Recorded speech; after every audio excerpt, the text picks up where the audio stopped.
don't pay attention to Reso heads is that we're particularly good at adapting to change, especially in slow motion. It's a human trait. Just think about replacing those old favorite sneakers that you thought you loved so much, only until you slipped on a brand new pair and remembered how good they felt when you first bought them. Am I right? I'm right.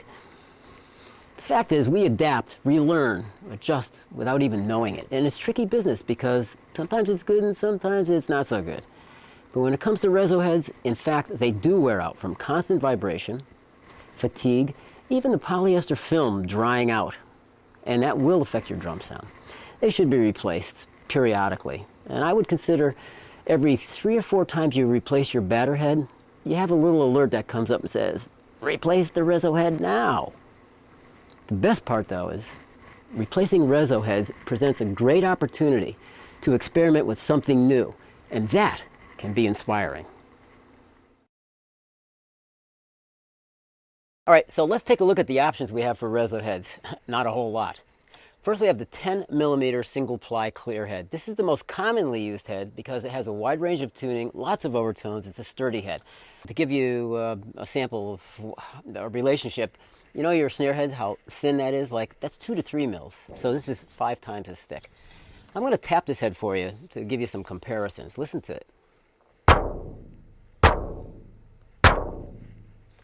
Okay. Then we have a resonant head. Oddly enough, it's called a resonant head because actually the misconception is that this resonates the drum more, but it really doesn't. It resonates less. It's a thinner head. It's a 7mm clear. Less mass, less energy, less sustain.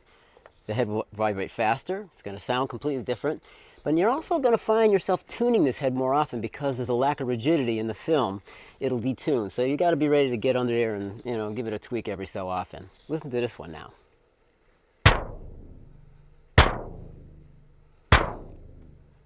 Okay? It's going to produce a punchier, brighter tone compared to the 10mm head. At Evans, we also make a black version for you guys that like black heads. Papery. Add coating to those heads, and it's going to make the drum sound a bit warmer, and it's also going to shorten the tone of the drum somewhat. So those are our choices. Until now, of course, because one of the projects we've been working on at Evans is to create a new resonant tom head. It's exciting because no one's given resonant heads the attention they really deserve. They're important. So, say no more, it's out the door, the EC Reso. It's a clear 10mm head with our patented overtone dampening system. It's got great pitch definition, it's focused, it's easy to tune. And the coolest thing is, we were able to dampen unwanted overtones, get more fundamental pitch from the drum with minimum impact on resonance. And this has a very, very different sound. Check it out.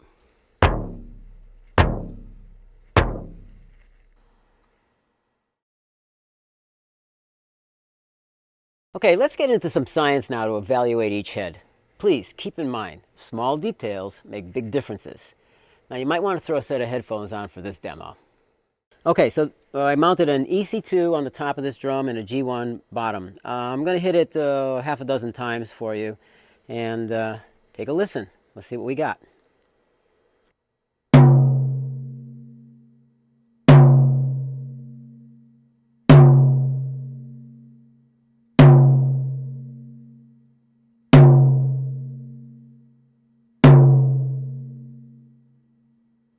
Okay, I'm going to switch to the 7mm, but I'm going to do it off screen to save time. Be right back.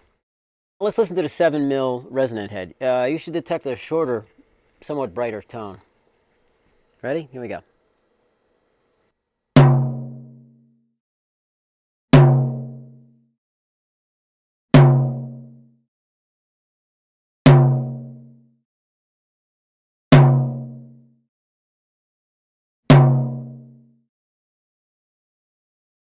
Okay, now the EC Reso.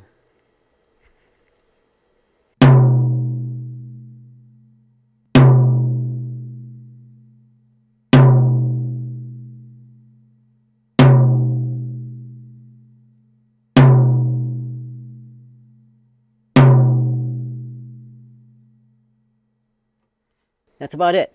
I'm going to play these samples back for you. One more listening.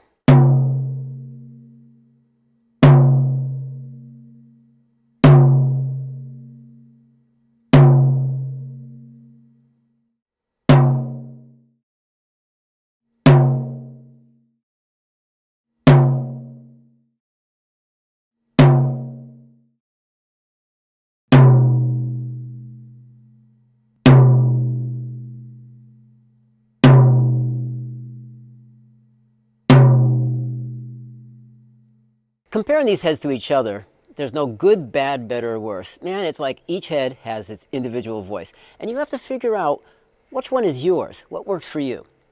Bottom line, the resonant drumhead may seem unimportant. It simply depends on how good you want your drums to sound and feel. Happy drumming!